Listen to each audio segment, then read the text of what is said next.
Merci.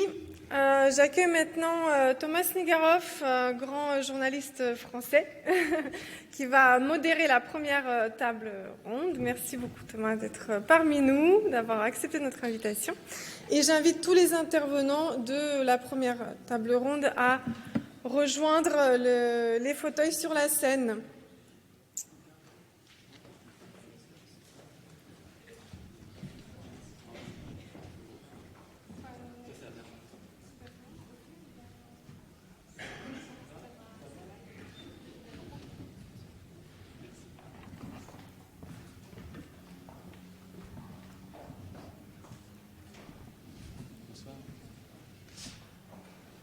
Bonsoir à tous. Voilà un panel. Alors, on va effectivement avoir un moment de discussion entre nous pendant, si mes calculs sont bons, environ jusqu'à 19h. Je suis très heureux de vous présenter les gens, si vous ne les connaissez pas, qui sont à mes côtés. Je vais faire simple, dans l'ordre de plus près de moi jusqu'à plus loin de moi, même si à mon avis l'ordre protocolaire me pousserait d'abord à présenter l'ambassadeur, mais je vais commencer par Valeria Formuntian. Bonsoir.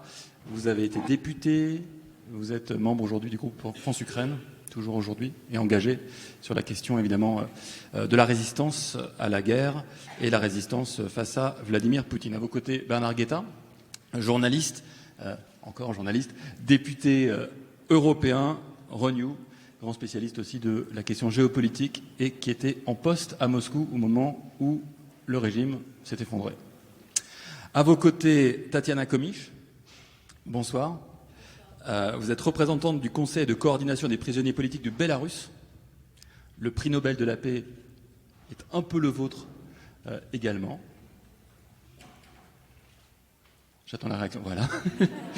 Et vous êtes la sœur de l'opposante bélarusse Maria Kalesnikava, qu'on voulait évoquer ce soir également. À vos côtés, Denis Krivotchev, bonsoir. Vous êtes directeur régional adjoint du bureau Europe de l'Est et Asie centrale pour Amnesty International. Et enfin, un ambassadeur. On est très heureux de recevoir l'ambassadeur de Lituanie en France. Bonsoir, monsieur l'ambassadeur. Donc des regards différents avec un même sujet, un même enjeu pour nous, d'évoquer la résistance qui effectivement dépasse la résistance uniquement des Ukrainiens, et peut-être tant mieux pour eux. C'est peut-être l'une des conditions de la réussite de cette mission. On est aujourd'hui, alors on va reparler du prix Nobel, mais on est aussi aujourd'hui le jour anniversaire, le mot est mal choisi, mais de célébration de la mémoire d'Anna Politkovskaya, assassinée presque en cadeau d'anniversaire pour Vladimir Poutine le 7 octobre 2006. J'entendais il y a quelques jours lors du discours sur l'état de l'Union d'Ursula von der Leyen, présidente de la Commission européenne, qui a dit « On a été naïf face à Poutine, on a laissé faire ». Et elle donnait quelques éléments, et elle donnait notamment la mort d'Anna Politkovskaya. Elle dit « Ce jour-là, on aurait dû comprendre davantage qui était Poutine ». C'est la question que je vous pose à chacun d'entre vous pour à la fois commencer la discussion et que vous vous présentiez ainsi aux gens qui sont en face de nous. Est-ce que vous pensez que l'Europe, que collectivement, nous aurions dû être beaucoup plus fermes à ce moment-là, qu'on a laissé passer une occasion historique peut-être de dire à Poutine ce qu'on devait lui dire et qu'on ne lui a jamais dit? Allez, Valéria.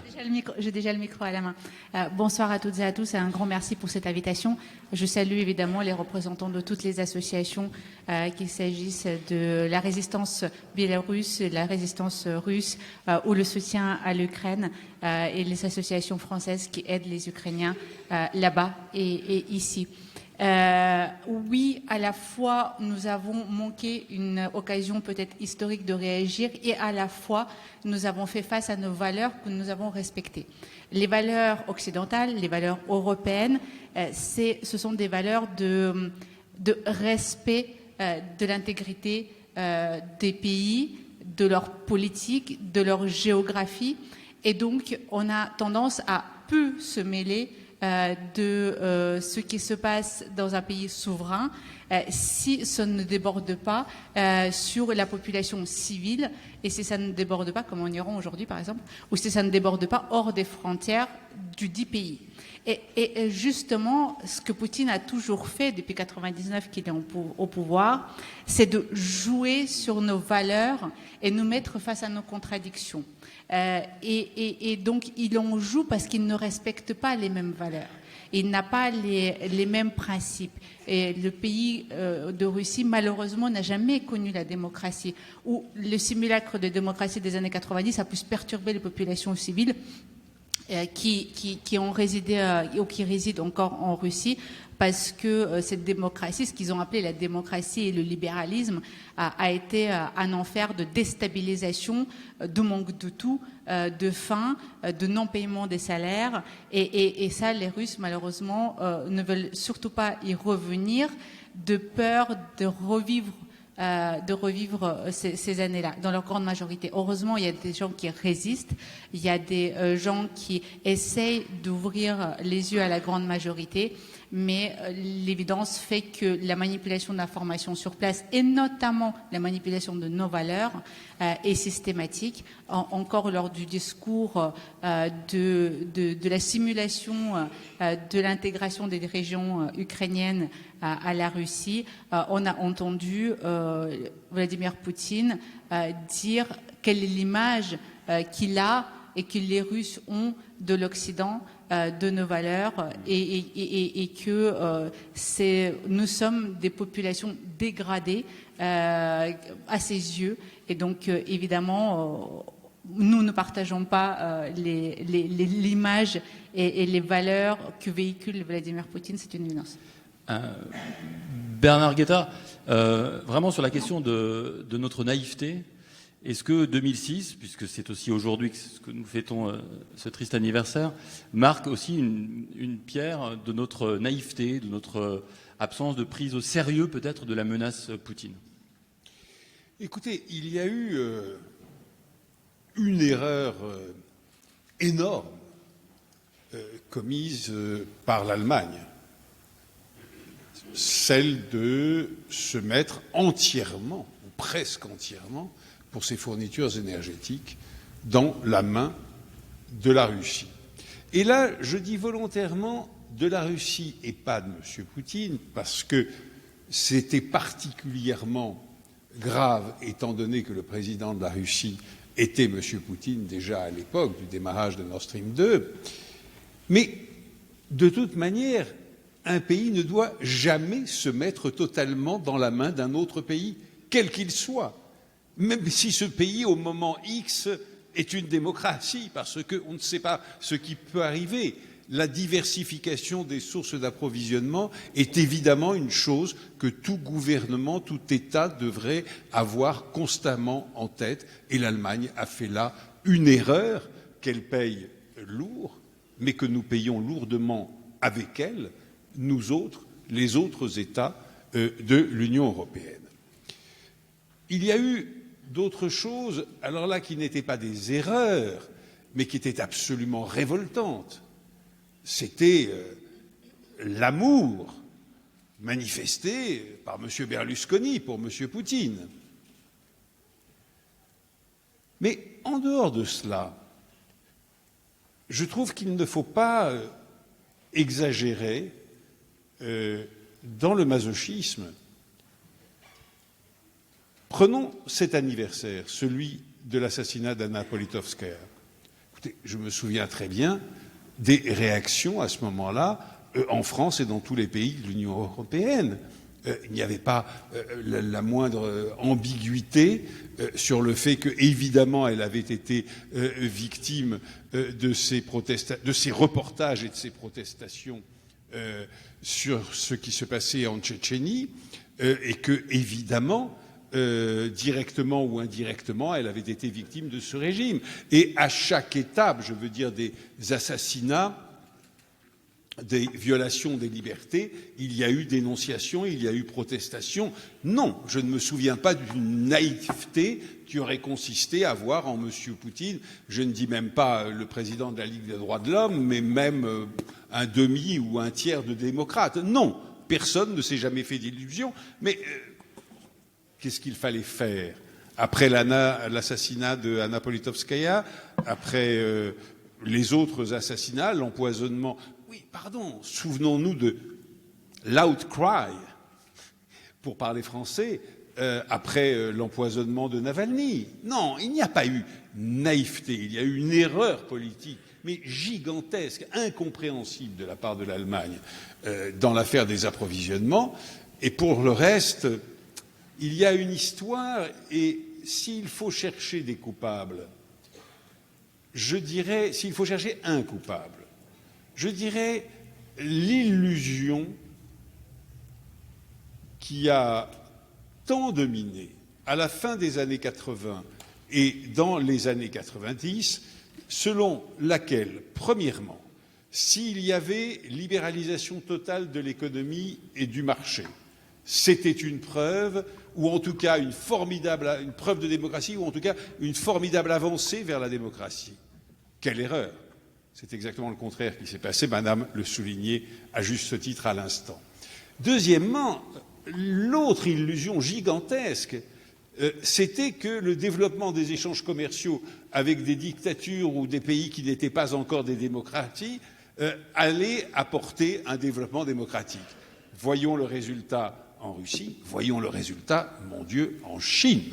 Voyons le résultat en Chine. Alors là, oui, il y a un procès d'une illusion, ou en tout cas d'une erreur gigantesque.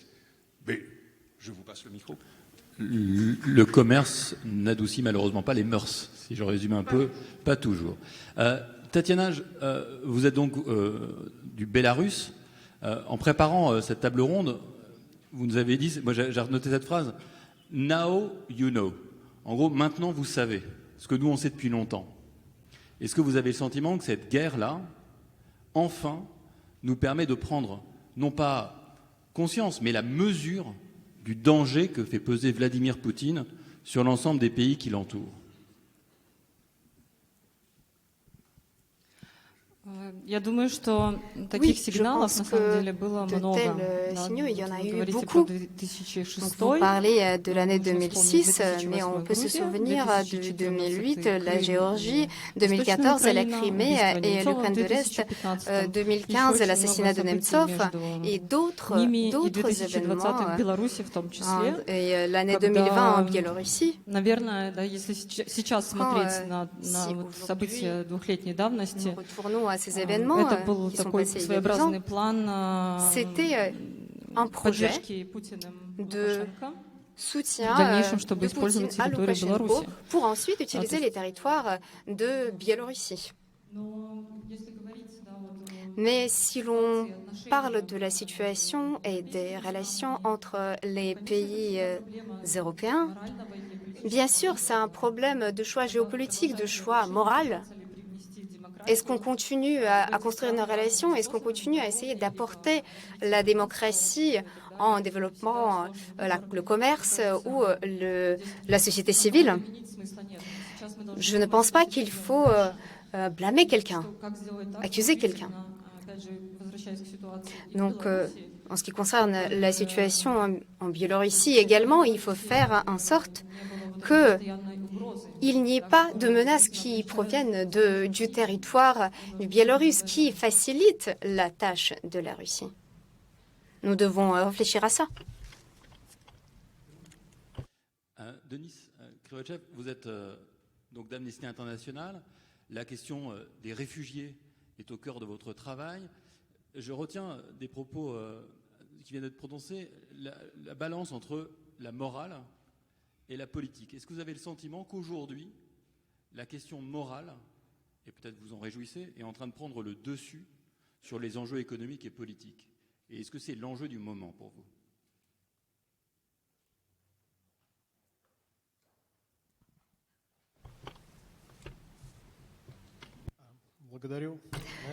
Merci pour votre question. Je ne pense pas pouvoir répondre à votre question dans les catégories que vous avez énoncées. Notre organisation s'occupe de la défense des droits de l'homme. Donc, notre tâche, c'est de défendre des droits des hommes.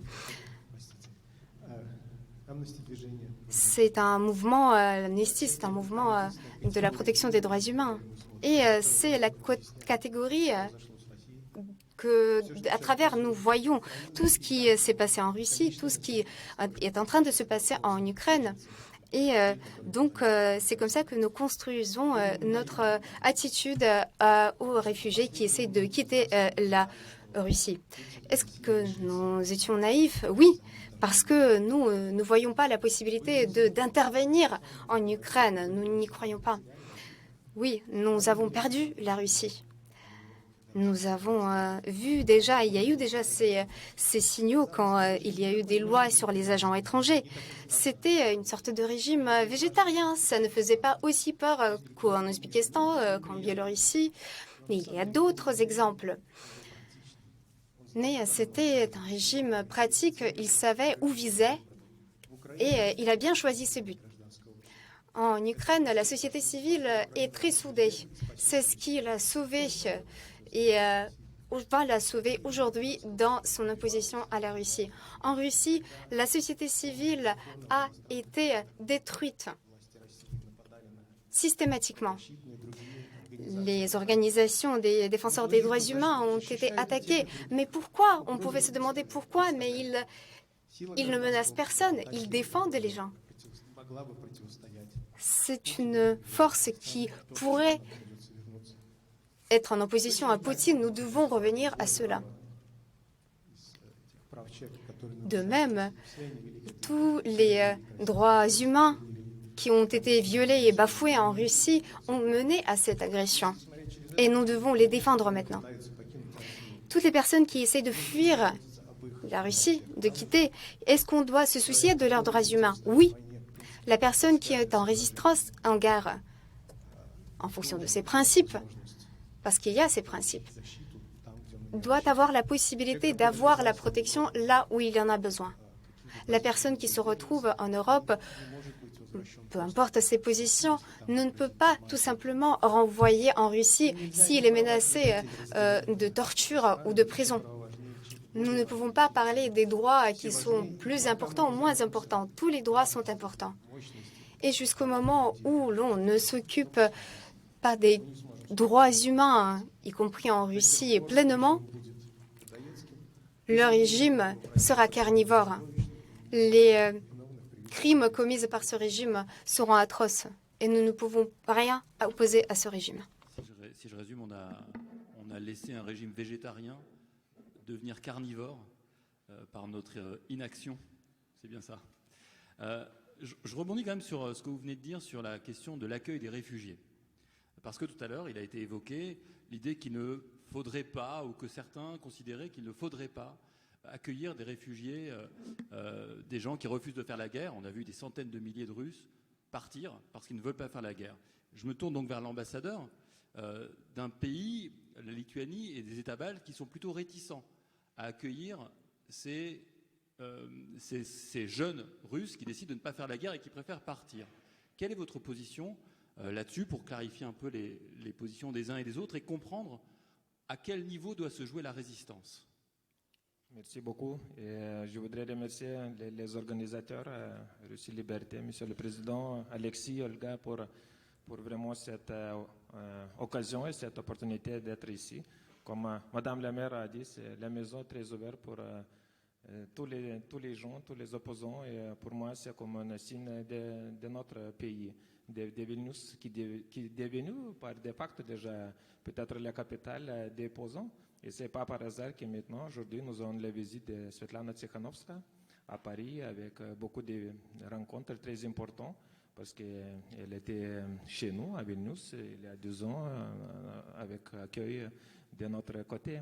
Et je pense que Vilnius est vraiment devenu la capitale de tous les opposants. Beaucoup Russes, beaucoup Bélarusses, beaucoup de gens qui ont besoin de protection.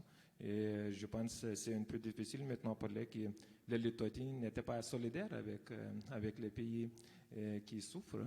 Et je pense que vraiment la Lituanie toujours été la première, comme une pionnière pour vraiment donner peut-être le chemin, l'exemple aussi pour l'Europe. Comme vous avez parlé sur peut-être les erreurs, pour moi c'est 3 erreurs que l'Europe a fait. La première erreur, c'est M. Bernard Guetta a parlé sur le commerce. Je pense que c'était grande miscalculation penser que si on a affaire le commerce avec la Russie, on va changer la Russie. C'était faux. Et je pense que la Russie changeait notre communauté, c'est notre peuple, avec les fausses nouvelles, avec la propagande. C'était vraiment l'effet totalement différent. La deuxième erreur, c'était penser qu'avec la politique d'apaisement, on va éviter la guerre. C'était faux. Ce n'était pas possible d'avoir la politique d'apaisement après la Géorgie, après le Donbass, Crimée. C'était notre erreur. Et je pense que la Lettonie était un des pays qui a poussé vraiment très durement pour vraiment avoir la position de l'Europe plus forte sur ça. Et la troisième erreur, penser qu'on peut comprendre Poutine de la manière rationnelle. Et là, cette peut-être expression en russe, «Умом Россию не понять». C'est un peu difficile peut-être de faire la traduction en français, mais c'est très difficile pour comprendre la Russie. On ne peut pas comprendre la Russie. Et je pense que vraiment Poutine vit dans la réalité virtuelle. Le régime vit dans la réalité virtuelle. Et c'était une grande erreur de penser dans notre rationalité qu'est-ce que c'est rationnel pour commencer la guerre, pour ne pas commencer la guerre. C'était notre erreur. Et maintenant, si on parle sur l'avenir, sur la victoire de l'Ukraine, il faut tirer des leçons de cette erreur que nous avons faite. Et je pense que c'est vraiment maintenant le moment pour penser sur ça. Vous êtes diplomate, donc vous n'avez pas répondu à ma question, qui était celle sur l'accueil des soldats russes. Que faire des appelés russes qui décident de fuir leur pays? Faut-il les considérer, c'est un peu la position de votre voisin, comme des êtres humains qui ont le droit à tous les droits humains, ou faut-il les considérer comme des traîtres, voire des dangers pour nos nations européennes? C'est pour ça que je vous pose la question, pas pour vous embêter, parce qu'on réfléchit ici à la notion de résistance. Comment on résiste? La question, donc, je vous la pose.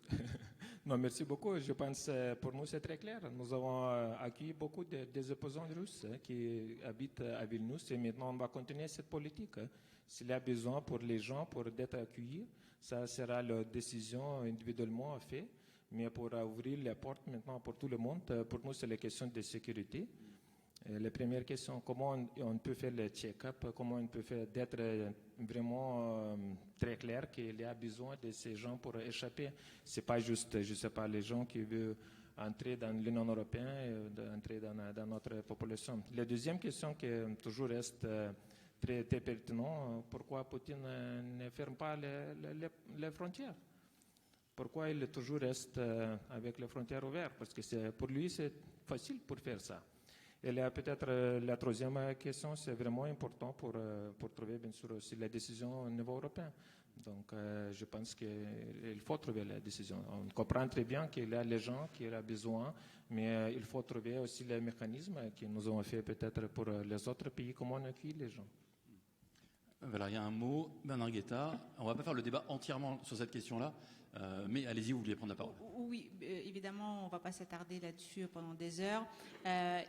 Tout humain a droit d'être défendu, et c'est l'état de droit que nous défendons et qui maintenant n'existe pas malheureusement en Russie, donc on ne peut pas aller dans ce sens-là. Maintenant, il est évident que sur la désertion suite à l'appel à mobilisation de la Russie, cette désertion a deux visages. Il y a la résistance réelle, malheureusement elle est minoritaire, des personnes qui sont contre la guerre et donc qui ne veulent pas aller la faire. Et il y a des personnes qui ont juste peur de faire la guerre, mais qui ne s'opposent pas en profondeur et par principe à la guerre en Ukraine. Tant qu'on ne les touchait pas eux, ça ne leur posait pas de problème. Et là, effectivement, on aura une difficulté à pouvoir faire un accompagnement digne des personnes qui méritent d'être protégées, mais qui potentiellement auraient tendance à avoir une communication de propagande sur le sol européen. Et donc là, on a besoin effectivement d'une décision européenne quant au traitement à adopter à adapter à ces choses-là. Après, en ce qui concerne la frontière russe, effectivement, si Poutine veut fermer la frontière russe, il pourrait le faire, mais la corruption gangrène tellement la Russie qu'il suffit de glisser un billet à la frontière et on arrive à sortir de la Russie, ce n'est pas un problème. Et ça, on s'est documenté aujourd'hui sur l'ensemble des réseaux sociaux. Tout le monde se partage l'astuce pour fuir la mobilisation. Bernard Guetta voulait dire un mot, voire plusieurs. Monsieur, je voudrais répondre à la question que vous posiez, monsieur l'ambassadeur. Tenter de répondre. Pourquoi est-ce que Vladimir Poutine ne ferme pas les frontières russes du côté russe pour empêcher ces déserteurs de sortir? Mais je crois que la réponse est extrêmement simple. L'ordre de mobilisation, fût-il partiel, a semé les germes de la première vraie crise politique suscitée en Russie par la guerre d'agression contre l'Ukraine. S'il envoyait des effectifs de police militaire, qu'importe, des siloviki, bloquer la frontière aujourd'hui et qu'on assistait à des arrestations de masse des gens qui veulent partir, premièrement, ce serait une contre-publicité à l'extérieur pour son régime. Terrible. Voilà, le peuple russe ne le suit pas. Et en voilà la preuve. Mais deuxièmement, beaucoup plus grave pour lui, cela doublerait, triplerait, décuplerait la crise politique que la mobilisation a suscitée.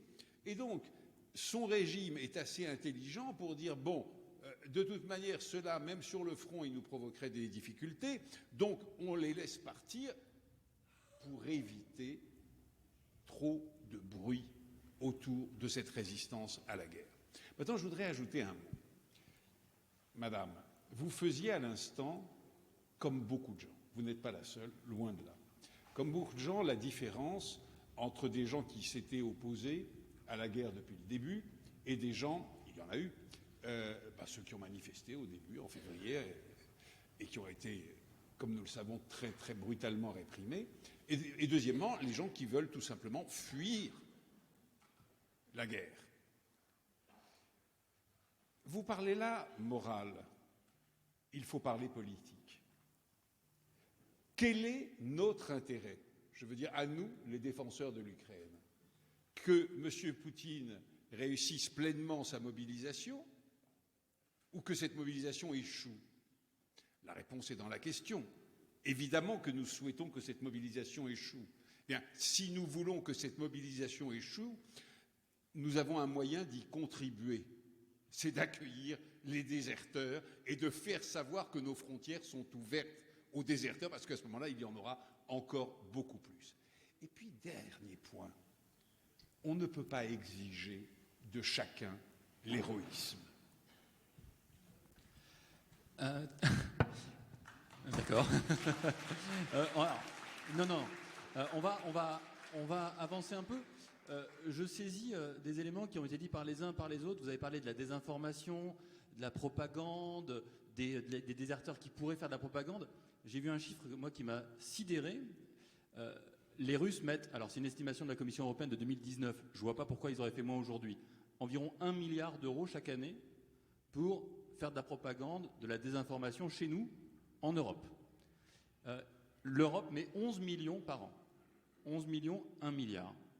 Tatiana, je me tourne encore vers vous. Est-ce que vous avez le sentiment que vous, étant du Bélarus, donc presque de l'autre côté, je ne reviens pas sur la question de la naïveté ou de notre incapacité à prendre, mais est-ce que quand même, là, ça ne dit pas qu'on n'a pas encore bien compris la stratégie de Poutine chez nous? Je m'explique. On évoque beaucoup les guerres hybrides de Poutine, que ce n'est pas que des chars, qu'on va évoquer ici la résistance. Est-ce que les Européens sont vraiment unis? Moi, je vois aussi beaucoup de gens qui disent « mais les sanctions, c'est dangereux, ça nous affaiblit, nous, l'hiver va être dur, etc. » Et cette propagande existe dans tous les pays d'Europe.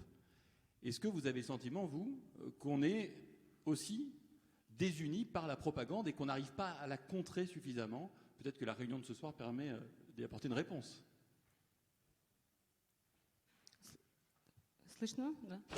Est-ce que vous m'entendez bien?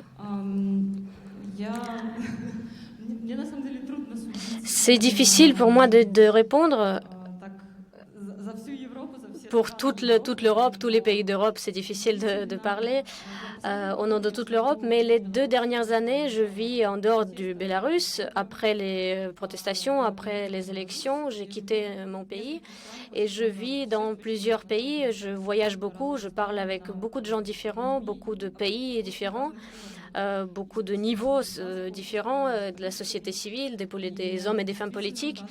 Et dans beaucoup de pays, j'entends différentes opinions, des opinions qui sont souvent contradictoires. Et ça m'étonne jusqu'à ce moment parce que, effectivement, cette attitude envers la Russie, envers la guerre, même aujourd'hui, on entend encore des gens qui disent peut-être qu'il faudrait parler avec Poutine, qu'il faudrait le soutenir ou en tout cas essayer de négocier avec lui. Et par exemple, en Allemagne, il y a des voix qui s'élèvent en ce sens. Et d'après ce que je sais, il y a beaucoup de pays qui ont essayé de contrer ou d'interdire la propagande russe sur leur territoire pendant les tout premiers mois. Et je dirais, je vais peut-être changer un petit peu de focus dans notre discussion. Je vais parler du Bélarus. Même malgré le fait que plus de 20 ans, le Bélarus et la Russie font partie d'une sorte d'état d'union, en même temps, Loukachenko, pendant ces 20 ans, essaye d'équilibrer un petit peu, de balancer entre ces déclarations d'union et en même temps des déclarations contradictoires. Aujourd'hui, la situation est différente, bien sûr, mais la propagande russe sur le territoire du Bélarus, je peux vous dire que pendant les 20 dernières années, même sur le territoire du Bélarus, il n'y avait pas autant de propagande russe que dans les pays d'Europe. Donc, même Loukachenko ne voulait pas avoir de la propagande du monde russe, de la restauration de l'empire russe, etc. Il ne voulait pas avoir cette propagande sur son territoire.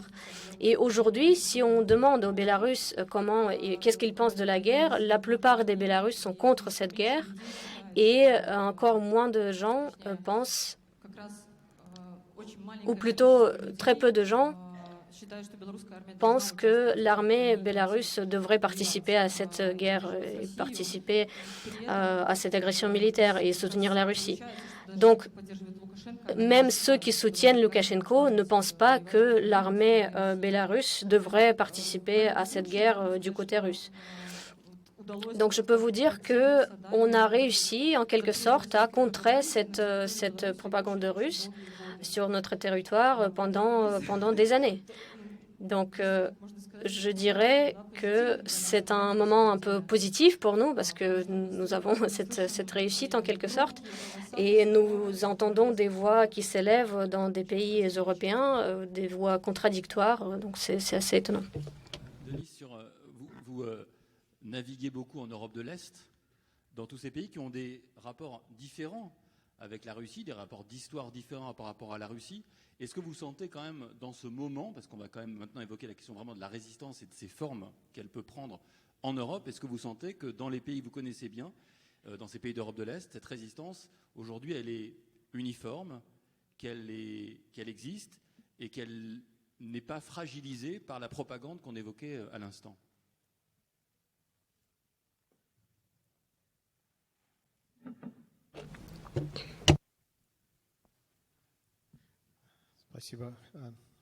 Merci beaucoup. Je vais expliquer peut-être un petit peu ce que j'ai dit auparavant.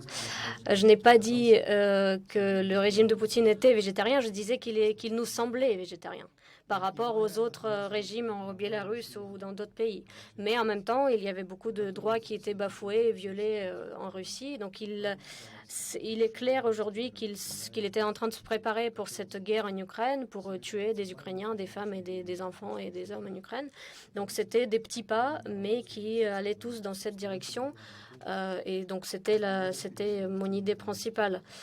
Après, je disais que il y a des réfugiés russes qui essayent de partir de la Russie et chacun d'entre eux a le droit de demander la protection. Et bien sûr, il faut évaluer ces cas au cas par cas, comme disait Monsieur l'ambassadeur. Et cela concerne aussi les gens qui sont menacés par des tortures ou de la prison en Russie. Donc je pense que c'est une idéologie qui pourrait unir justement toutes les formes de résistance dans toute l'Europe, partout en Europe, et en Europe de l'Est et en Europe de l'Ouest. Nous ne pouvons pas séparer les droits des Ukrainiens des droits des Russes. On aimerait penser peut-être à on aurait peut-être une tentation à penser à une sorte de hiérarchie entre les droits. Peut-être des atrocités qui sont commises aujourd'hui en Ukraine sont plus horribles que 10 ans de prison en Russie. Mais il ne faut pas séparer ces problèmes. Il ne faut pas séparer ou hiérarchiser, prioriser les droits. Il faut résoudre tous ces problèmes, chacun de ces problèmes. Et nous devons rendre les droits et les libertés aux Russes qui ont été violés et bafoués par Poutine.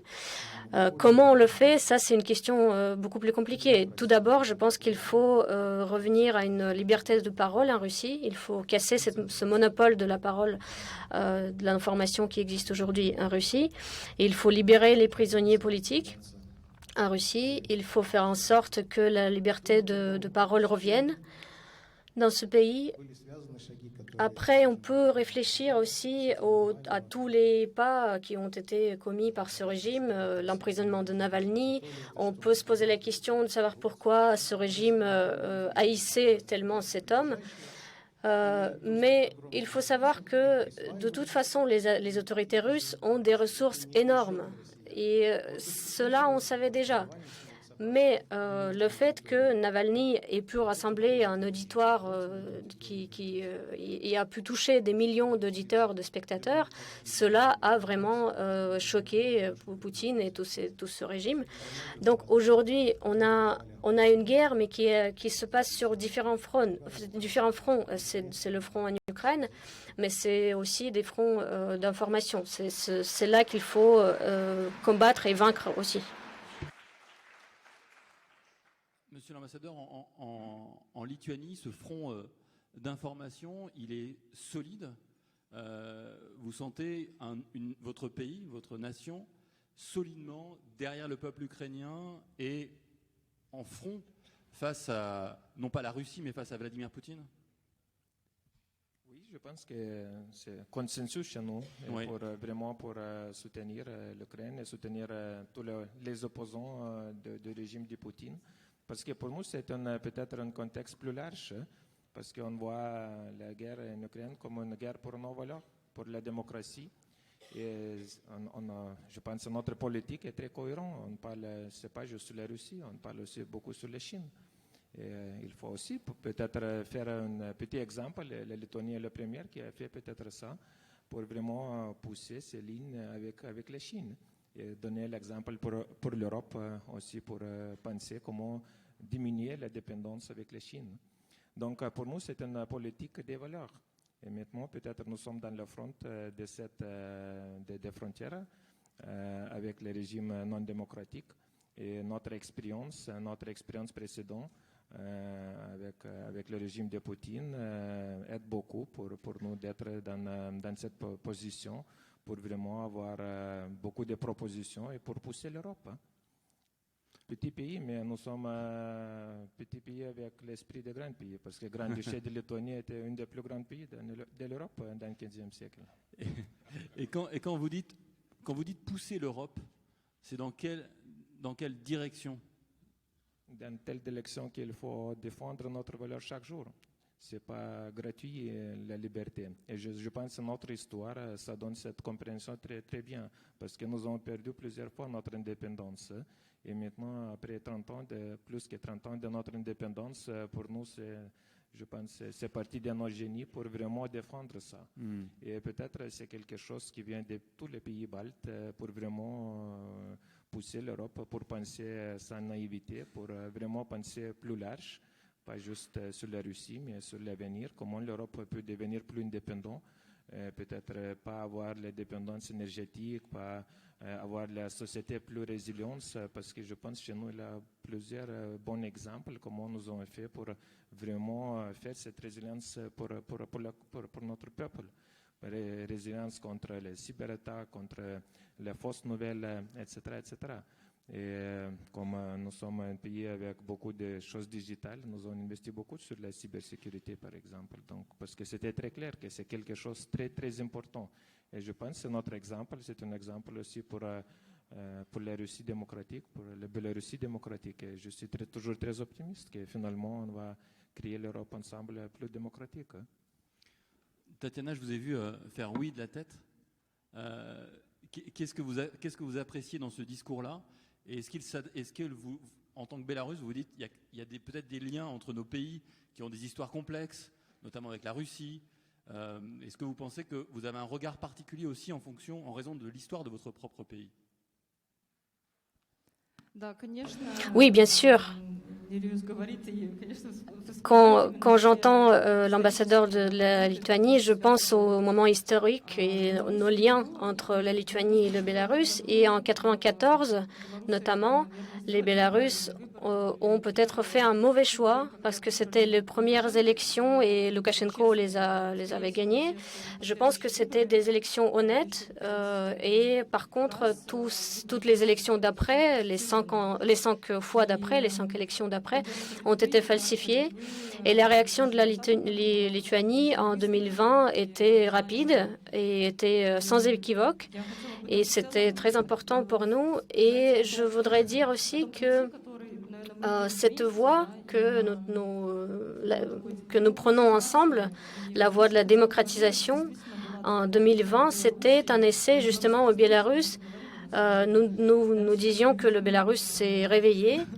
Et aujourd'hui, nous voyons que tout le monde entier aujourd'hui ouvre les yeux sur ce qui se passe en Europe de l'Est. Et pour nous, c'était très rapide. C'était une consolidation de la société très rapide parce que vous avez sûrement vu des centaines de milliers de personnes qui sortaient dans les rues avec nos drapeaux blancs et rouges. Ça a duré des semaines, mais malheureusement, il y a eu une répression très forte et qui continue jusqu'à aujourd'hui. Et aujourd'hui, plus de 35 000 personnes ont été arrêtées depuis 2020, depuis ces protestations. Aujourd'hui, nous avons 1500 prisonniers politiques et je pense que ce chiffre, en fait, est beaucoup plus important parce que nous ne savons pas la quantité exacte, parce que souvent les familles ont peur de divulguer ces informations. Donc, je voulais vous dire aussi que même si parfois vous ne voyez pas publiquement des signes de protestation, cela ne veut pas dire que ça n'existe pas, parce qu'aujourd'hui, nous continuons à lutter pour nos droits, nos libertés, ça continue tous les jours. Et le fait qu'il y ait autant de prisonniers politiques prouve qu'il y a des arrestations tous les jours qui continuent, même pour les protestations qui ont lieu en 2020. Parce que les forces spéciales continuent à fouiller les photos, les archives de cette année-là. Et ils continuent à interpeller, à arrêter ces gens.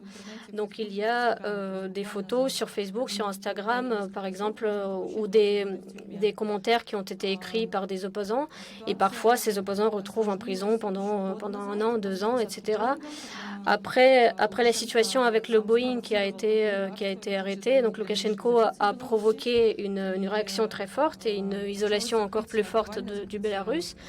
On a commencé à fermer, plus de 300 organisations indépendantes ont été fermées, tous les journalistes, tous les médias indépendants ont été fermés et beaucoup de journalistes indépendants ont dû quitter notre pays.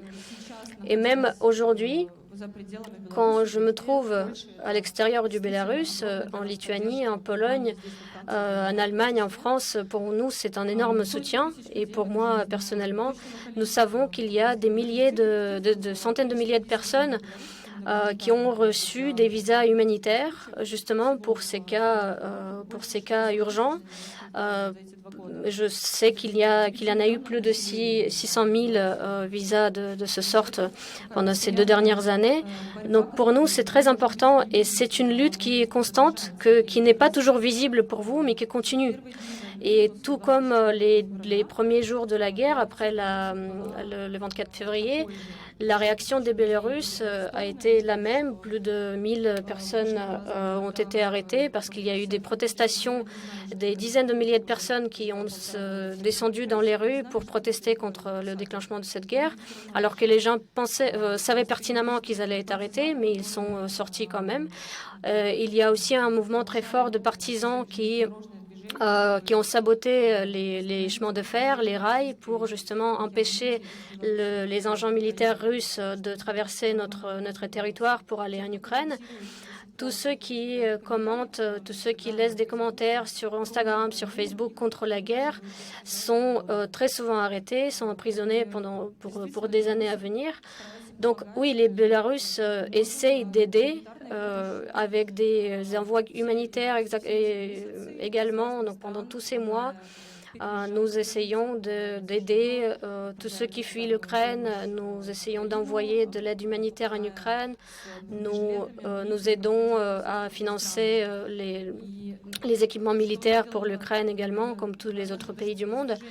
Et pour nous, ce que nous avons réussi à faire en 2020, nous n'avons jamais su avant ce que c'était que la diaspora bélarusse. Nous étions très désunis en fait. Mais nous nous sommes rendus compte qu'en dehors du Bélarus, il y a 1 million d'autres Bélarusses qui vivent et qui sont prêts à aider tous ceux qui partent ou tous ceux qui essayent de s'opposer.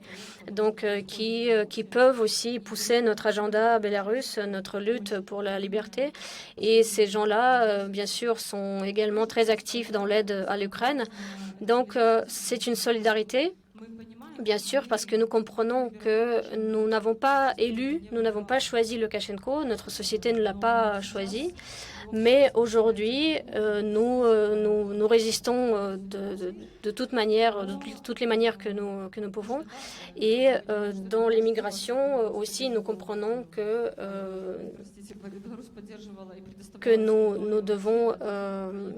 nous n'avons pas choisi cette situation où le Bélarus devient un place d'armes pour Poutine, parce que nous ne sommes pas du tout d'accord avec cela.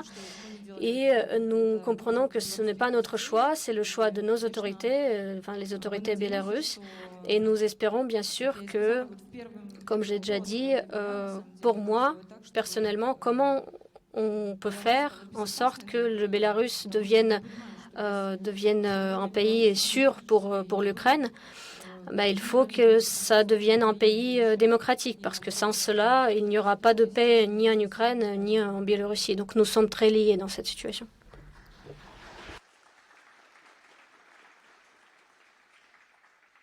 Merci. Alors, je ne sais pas si c'est que mon cas, mais on sent que vous avez besoin de nous dire à quel point le Bélarus est en première ligne et que n'oubliez pas le Bélarus. Le Bélarus résiste.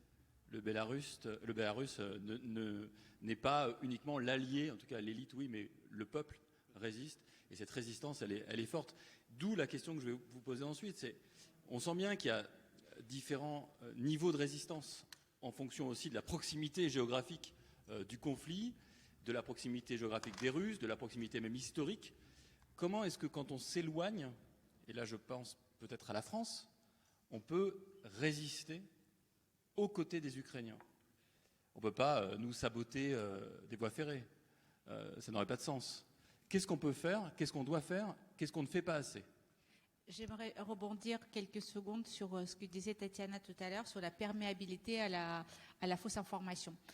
Plus on s'éloigne de la Russie, plus on est perméable, contrairement à ce qu'on croirait. Parce qu'en fait, il y a une histoire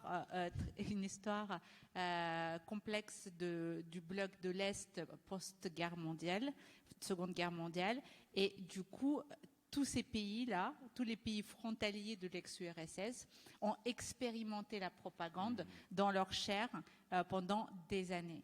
Et aujourd'hui, ils sont peu perméables. que ce soit les Bélarusses, que ce soit les Ukrainiens. Évidemment, c'est le cas des Baltes, c'est le cas de la Pologne, parce qu'on connaît, on comprend. Il y a une façon de faire de la fake news à la russe qui est particulière. Ce n'est pas à proprement parler du mensonge, c'est du judo de communication. C'est-à-dire qu'on prend des bouts de vérité, on les délivre de manière partielle et partiale. Et donc, du coup, quand on n'a pas la culture de cette communication-là, elle nous échappe. Et donc, on peut prendre pour de la réalité ce qui est dit. Et comme je le disais depuis le début de notre conférence, c'est que, en plus, Poutine et ses communicants utilisent nos propres valeurs contre nous. Et donc, tout cela mélangé fait que l'Europe de l'Ouest est plus perméable à la fake news et donc du coup on peut entendre des choses comme oui mais ça nous affaiblit et ainsi de suite. L'Europe de l'Ouest, l'Europe de l'Est, c'est reconnaître un carnivore qui se déguise en végétarien. C'est ça, l'agneau qui se déguise en loup, ou l'inverse, le loup qui se déguise en agneau. Par contre, malgré ces fausses informations, malgré la propagande qui a tardé à arriver d'ailleurs sur le conflit que la Russie a déclenché en Ukraine, malgré cela, l'Europe s'est mobilisée immédiatement. Et ça aussi, ça a déstabilisé Poutine. Il ne s'y attendait pas.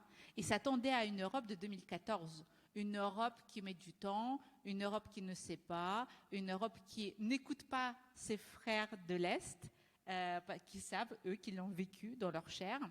Et là, du coup, grande surprise. Non seulement les politiques européens se mobilisent immédiatement, très rapidement prennent des positions fortes en termes de sanctions et en termes de condamnation, mais en plus, les populations civiles, la société civile dans son ensemble réagit très rapidement.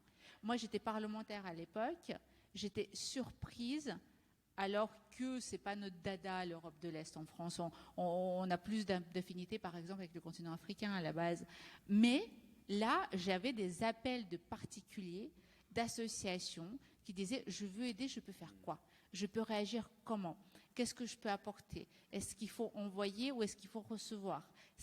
Toutes ces questions-là étaient immédiates. Dans les premières heures après la publication dans la presse du déclenchement de la guerre, il y a eu une solidarité immédiate des populations françaises, en tout cas, et on l'a vu à travers l'ensemble de l'Europe, pour apporter un soutien et de l'aide à l'Ukraine.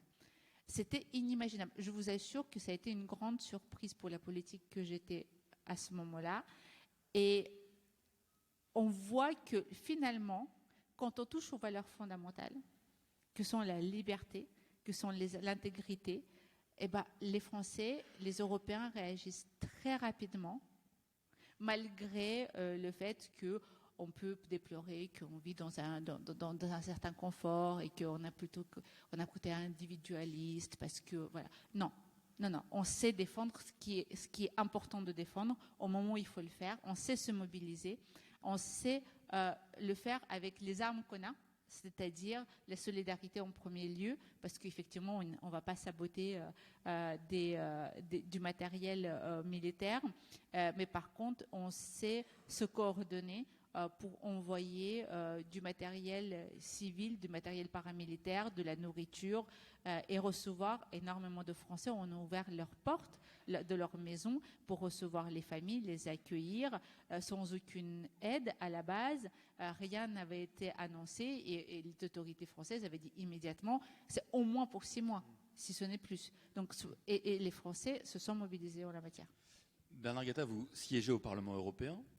En tant que parlementaire, est-ce que l'Europe en fait assez, collectivement ? On n'en fait jamais assez, mais on en fait beaucoup. On en fait beaucoup. Vous le rappeliez, madame, à l'instant, pendant que M. Biden, il a bien changé depuis, heureusement, mais pendant que M. Biden, au lendemain du 24 février, répétait matin, midi et soir que les États-Unis n'enverraient pas d'hommes en Ukraine, en quelques heures, les pays de l'Union européenne et la Commission, le Parlement n'en parlons pas, se sont mobilisés d'une manière incroyable. Et en 3 jours, l'Ukraine a commencé à recevoir des armes envoyées par l'Union européenne au moment, je le répète, où les États-Unis ne s'étaient pas encore un moment décisif. Un moment décisif. Bon, depuis, l'aide apportée par les États-Unis est évidemment beaucoup, nous le savons tous, est évidemment beaucoup plus importante que l'aide apportée par l'ensemble des Européens, mais politiquement, moralement, historiquement, il y avait là, dans la réaction de l'Union européenne, quelque chose de très important.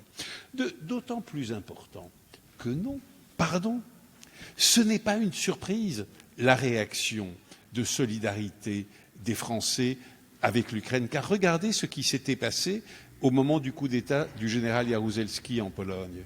Je dirais même qu'à l'époque, j'en ai un souvenir très vif et très, très ému, le mouvement de solidarité avait été encore beaucoup plus puissant, parce que les Français comprenaient beaucoup mieux ce qui se passait en Pologne que ce qui se passe aujourd'hui en Ukraine. Mais remontons le temps, souvenons-nous de ce qui s'était passé en France au moment de l'invasion de la Tchécoslovaquie en août 1968.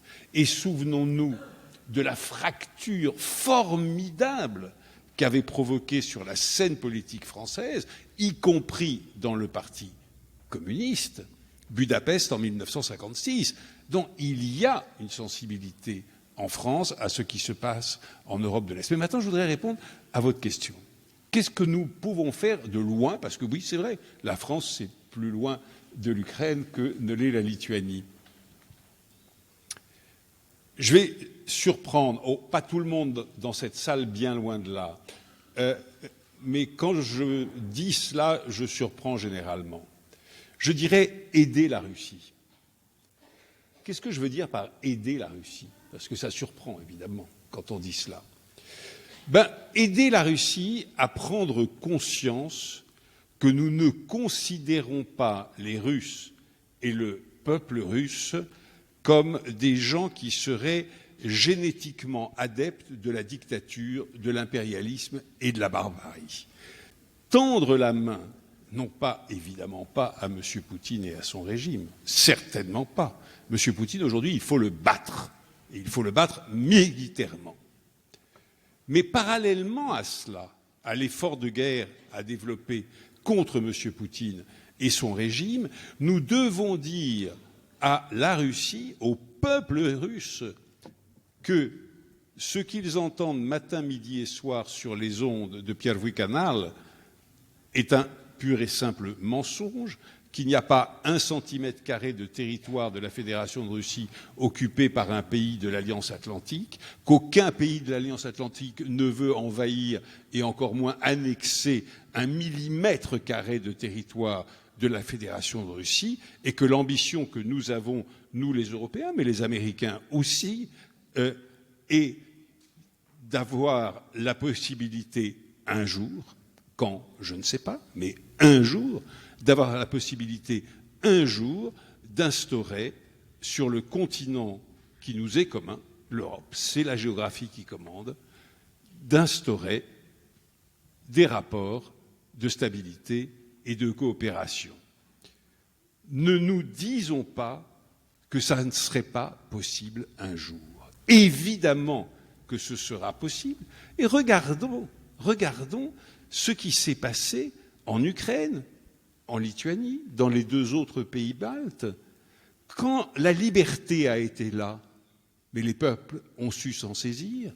Est-ce que nous pensons que l'Ukraine, avant la liberté, était si fondamentalement différente de la Russie sous la dictature d'aujourd'hui? Mais non, elle ne l'était pas. Elle était opprimée, et donc elle faisait ce qu'elle pouvait, c'est-à-dire principalement se taire et souffrir et se taire. Donc, aujourd'hui, nous avons quelque chose à faire, en plus d'un soutien militaire à développer, car ce soutien militaire, à mes yeux, n'est pas suffisant. En plus d'un soutien militaire à développer, nous avons à parler à la Russie et à dire que nous avons une ambition que nous devons développer ensemble, avec elle, la paix et la stabilité sur notre continent commun. Alors, il y a...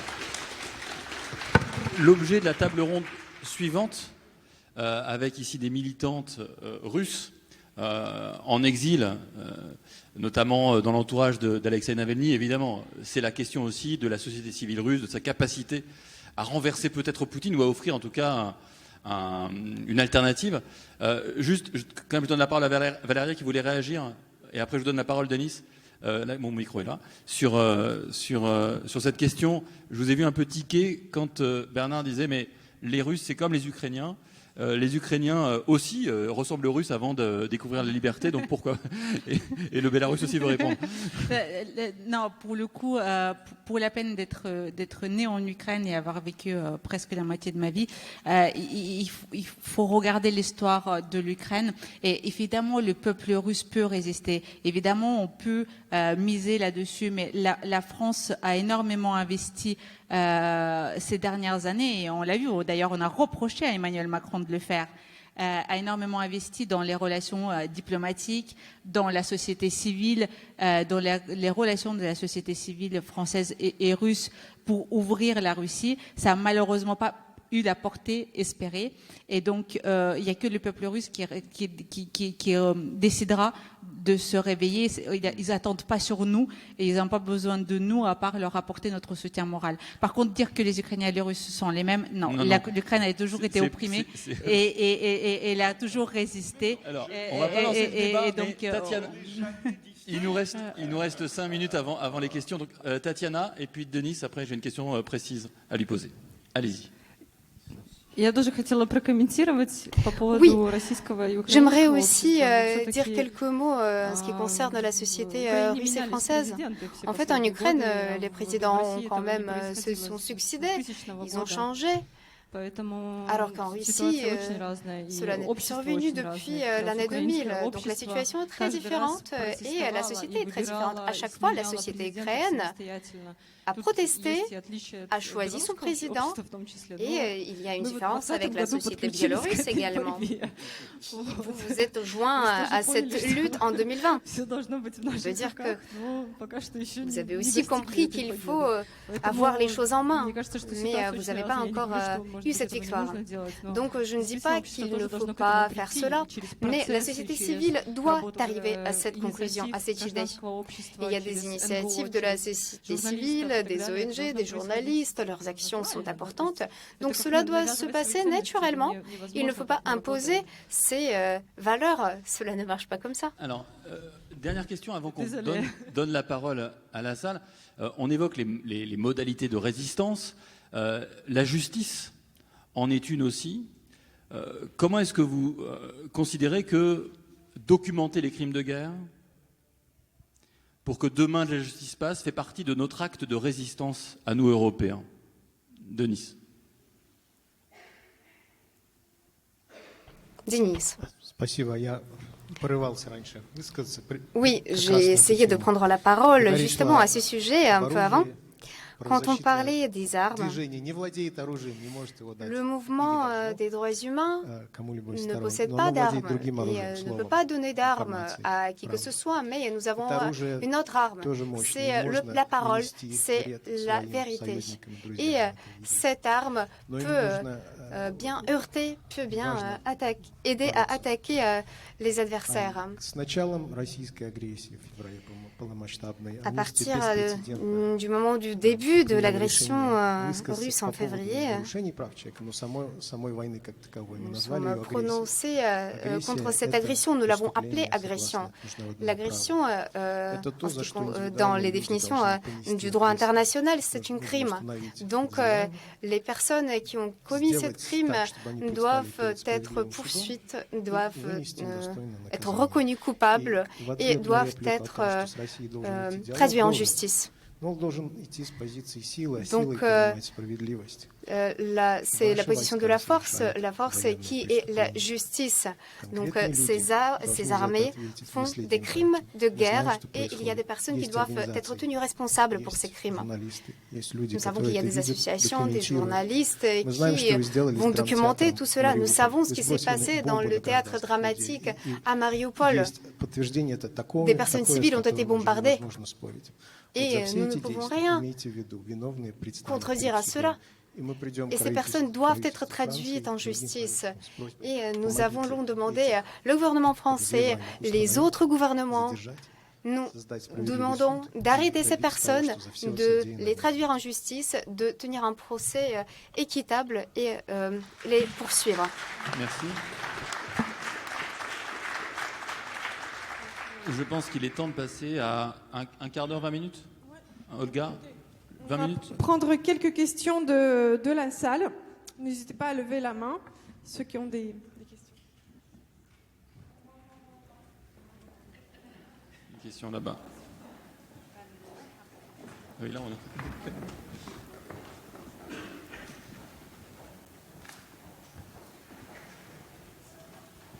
Merci beaucoup. J'ai une question concernant la différence entre le soutien de la Russie au niveau fédéral et le soutien de la Russie au niveau local. Parce que j'entends la question s'il faut soutenir la Russie ou non, s'il faut soutenir le peuple russe, mais j'entends pas la question s'il faut se placer au niveau local et plutôt soutenir le Tatarstan, Daghestan, des républiques russes, parce qu'il y a une énorme différence entre la Russie et les régions de la Russie. Et ça peut être une question un peu plus complexe. Merci. Je ne sais pas si tout le monde a bien entendu. La question est est-ce qu'on doit aussi soutenir des provinces qui pourraient se retourner contre Moscou, si j'ai bien compris la question. Est-ce que quelqu'un peut répondre à ça? Parce que oui, Valéria. Je peux me lancer en tout cas. On voit de plus en plus effectivement des provinces non slaves réagir violemment au fait que Poutine ne fait plus le job et surtout lors de son discours de pseudo-intégration des régions ukrainiennes, il a utilisé, et là les russophones vont me comprendre, il a utilisé beaucoup le mot «russki», donc russe, donc slave, russe d'origine, et pas «россиянин», celui qui réside en Russie. Et là, je pense qu'il a marqué les esprits des régions non slaves de la Russie, et ils se sont sentis écartés du débat dans lequel il s'était lancé, notamment dans le cadre de l'intégration.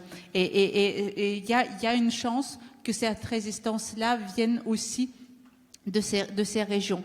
Encore une fois, il y a une différence entre ceux qui sont contre Poutine et ceux qui sont contre la guerre.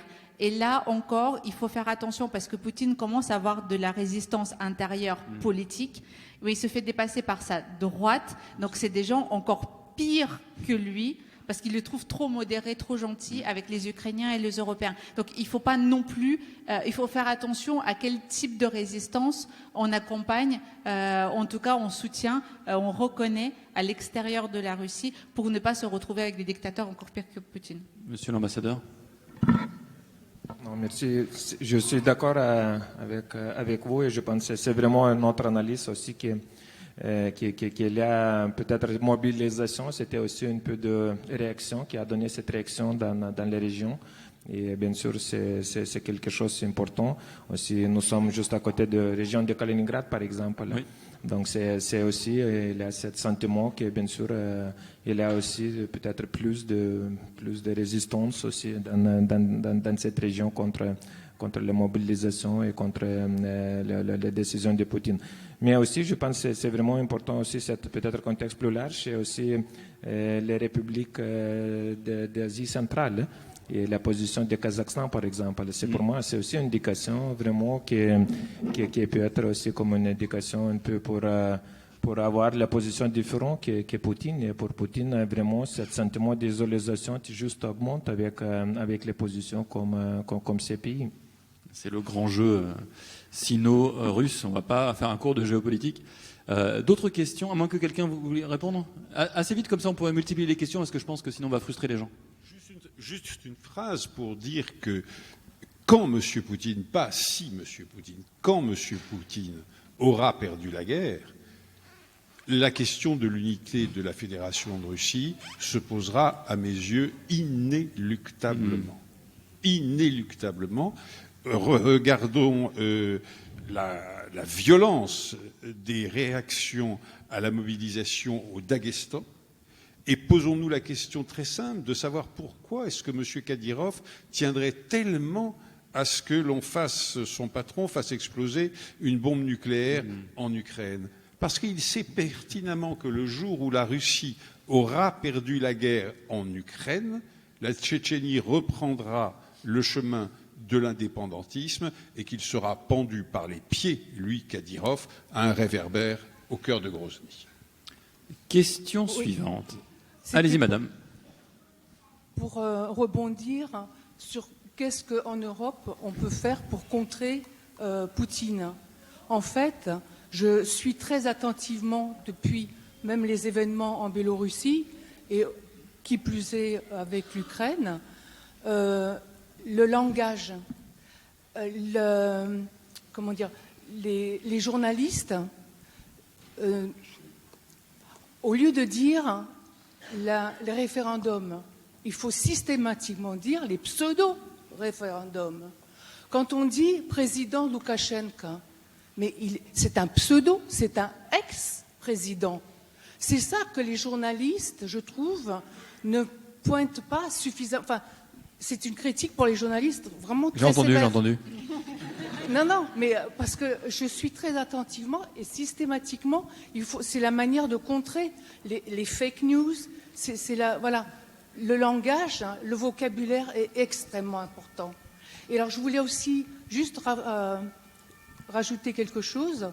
On a parlé de Poniatowski et j'ai lu et j'ai revu les interviews et les conférences qu'avait données Nemtsov. Et Nemtsov, il y a très longtemps, quand on écoute ce qu'il avait dit, et ça, les journalistes, quand ils ont des débats, ils devraient rappeler Nemtsov. Ce que Nemtsov disait et l'analyse qu'il avait déjà faite, il avait tout prévu. Il avait déjà tout dit. Tout dit. Ce n'est pas pour rien qu'il a été assassiné. Oui, non, mais je sais bien. Mais bon, je veux dire que les journalistes, vous avez vraiment une responsabilité énorme pour contrer, justement en Europe, vous disiez les milliers ou les millions que la Russie... Merci pour ce commentaire très long. On a entendu vos remarques. Non, j'ai entendu. Alors, je ne vais pas répondre parce que c'est pas à moi de répondre. D'autant qu'on essaie de faire, et Bernard a été invité dimanche soir dernier, des débats où on essaye précisément de ne pas véhiculer la propagande, y compris sémantique. Vous avez raison, c'est important, de Vladimir Poutine, parce que ça se joue aussi à cet endroit-là, d'accepter les choses. C'est des mots qu'on répète en permanence qui à la fin deviennent des vérités parce qu'on les a beaucoup répétés. Et vous avez raison, on est vigilant. Peut-être pas suffisamment selon vous, mais on essaie de l'être. Est-ce qu'il y a une autre question dans la salle là? Il y a un monsieur là-bas, et puis après il y aura ici. Voilà, allez-y. Oui, bonsoir. Je m'appelle Mikhail Komarov, je suis directeur exécutif de la Société de la protection de l'Internet en Russie. J'ai beaucoup aimé ce qui a été dit sur les deux fronts. L'un en Ukraine, l'autre dans la société, dans la lutte contre la censure. En fait, je fais partie de ce front. L'année dernière, on a commencé un procès pénal contre moi à cause de mes actions et ensuite j'ai été nommé agent étranger. Je sais ce que la société française peut faire maintenant. Par exemple, la compagnie Yurtosap, la coopération qui fournit maintenant des services à la société Russie Tricolore, qui a des millions et des millions d'utilisateurs, qui fait avancer la propagande russe. Nous essayons de joindre cette société et Madame Iva Bernecki, qui est la chef de cette société, ne répond pas à nos demandes, nous ignore complètement. Nous avons signé une pétition et réuni beaucoup de signatures, des milliers de signatures pour qu'elle nous réponde. Et nous devrions peut-être leur parler. C'est comme ça qu'ils vont apprendre et comprendre. Donc c'est comme ça la société française pourra comprendre qu'ils en ont besoin. Nous sommes bien évidemment au courant de cette situation avec Eutelsat et nous soutenons cet appel à manifester qui est aussi appelé par Reporters sans frontières. Car en effet, c'est une situation qui doit être rectifiée parce que la propagande doit être combattue en France également. Et donc, il y a une manifestation dimanche à 14 h devant le siège de Eutelsat à Issy-les-Moulineaux. Le message est passé. Il y avait une question, allez-y. Ouais. Merci beaucoup. Francis Malige, je suis fonctionnaire international et j'investis en Ukraine.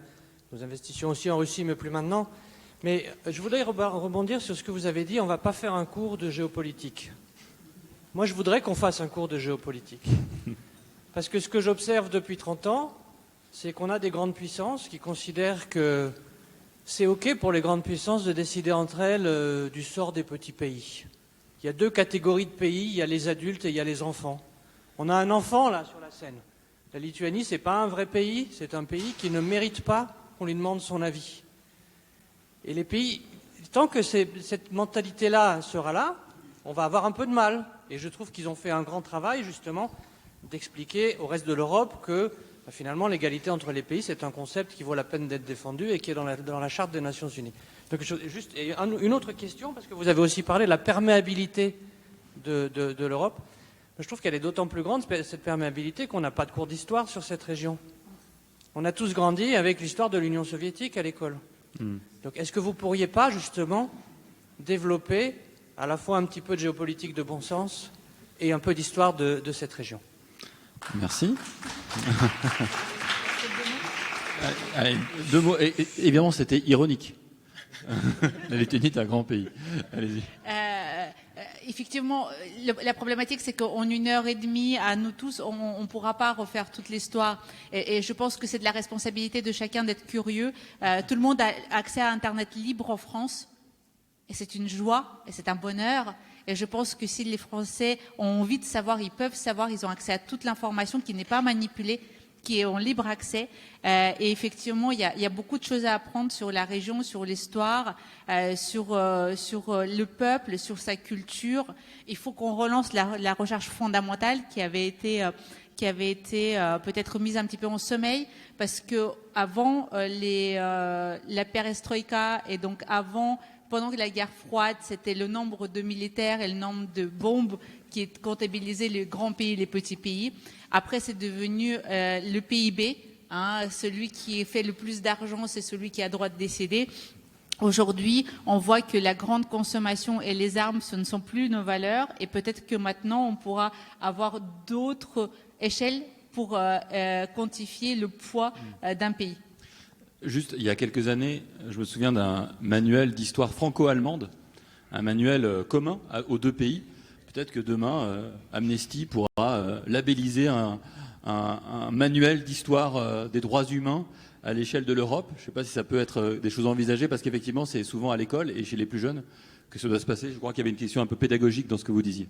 Bernard Guetta voulait prendre la parole. Je voudrais dire à ce monsieur qu'il a malheureusement raison, que très peu de gens en France, en Allemagne, en Italie, ont jamais entendu parler de la République des deux nations, ou savent qu'il y eut une Pologne-Lituanie-Ukraine, partiellement Ukraine, mais enfin quand même aussi Ukraine, qui fut le plus étendu des États européens pendant longtemps.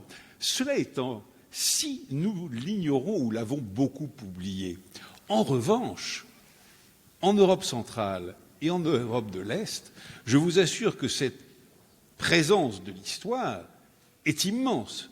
Et une anecdote, pendant les grèves qui ont mené à la création de Solidarité en août 1980, la blague qui faisait hurler de rire 40 millions de Polonais, parce qu'ils en comprenaient immédiatement le sens, était la suivante.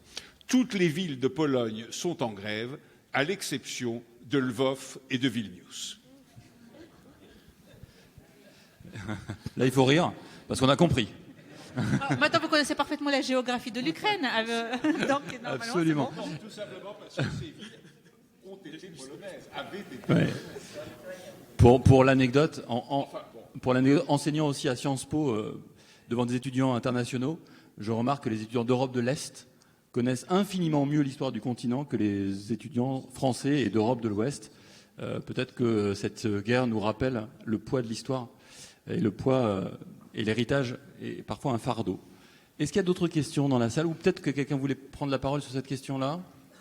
Une dernière question? Bonsoir, Florent Murer. Une question courte. Donc, dans le déroulement de la guerre, et pour reprendre le titre, est-ce que la résistance ukrainienne devrait s'arrêter à la frontière russe pour garantir les libertés pour toute l'Europe? Ou bien aller en Russie, vous voulez dire? Oui. Ah oui. Je prends le courage. Le président Zelensky a été très, comment dirais-je, ferme sur le sujet. Et il ne veut pas 1 centimètre carré de plus que ce qu'il avait avant 2014. Je pense qu'il porte, vu qu'il est légitime, et en tout cas il a été élu démocratiquement, il porte la parole des Ukrainiens. Donc dans ce sens-là, nous devons respecter ce que veulent les Ukrainiens avant tout. C'est à nous ensuite de prendre nos décisions diplomatiques ou autres vis-à-vis de la Russie pour nous protéger, mais les Ukrainiens ont souveraineté. S'ils ont décidé de s'arrêter à leurs frontières, on doit le respecter et on ne doit pas les pousser plus loin, enfin, me semble-t-il. Denis, peut-être un mot? Ou je peux vous poser une question si vous préférez. Можете задать вопрос, но я скажу сразу. Oui, vous pouvez me poser une question, mais je vous dis d'ores et déjà, pour nous, il n'y a pas de frontières. Notre avancée sur les fronts des droits humains, c'est très important toujours. Notre arme, c'est la justice et la parole. C'est une arme qui peut être appliquée partout. J'aimerais retourner aux régions de la Russie.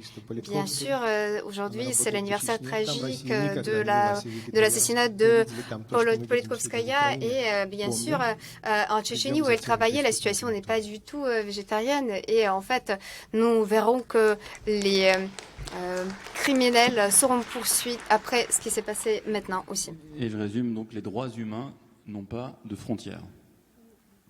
Belle conclusion. Merci à tous. Merci beaucoup Thomas, merci à tous les intervenants.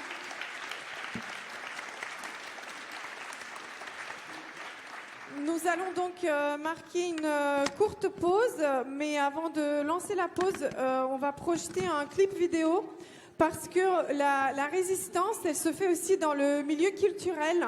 De nombreux chanteurs, acteurs s'opposent à leur façon à la guerre. Et là, on va vous projeter une collaboration, une très belle collaboration entre un chanteur russe, ukrainien et anglais qui ont uni leurs voix contre la guerre. À tout à l'heure de 19h30 pour la seconde table ronde. 19h30. I'll say goodbye to you, mother. I hope one day that I'll come back home. Father, please don't watch me go, 'cause I'm old enough to know. I walk along the street I love, the street we played in as friends before. This time it seems the street's not the same as we make our way to war.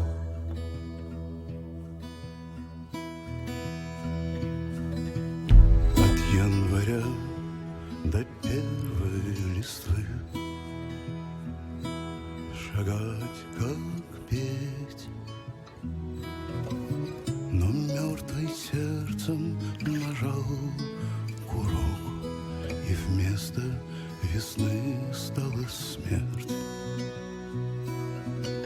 Наступит день, и война станет сном, и в небе вновь будет свет. Но только там, где был мой дом, его больше нет. Заплющені очі відновлюють небо блакить, тиша, як спогад, крихкий опір душі. Нарешті буде той ранок, життя прокинуться в одну і ту ж саму мить. І хтось прошепоче, йдемо додому, мерщій. Промоклі до нитки серця впадають у бездонне Дніпро. Пам'ять буде помалу вмирати, ковтаючи сонця тепло. Простягнуть руки облич, оживлять розбите скло. І неможливо буде не почути цей переможний клич. Віч на віч, віч на віч, віч на віч, віч на віч, віч на віч. Відстань кидає зброю і падає горілиць. Світ уже ніколи не буде таким, як був дотепер. Вода знов відійде і залише лише купу дрібниць. І набудуть нового життя навіть всі ті, хто помер.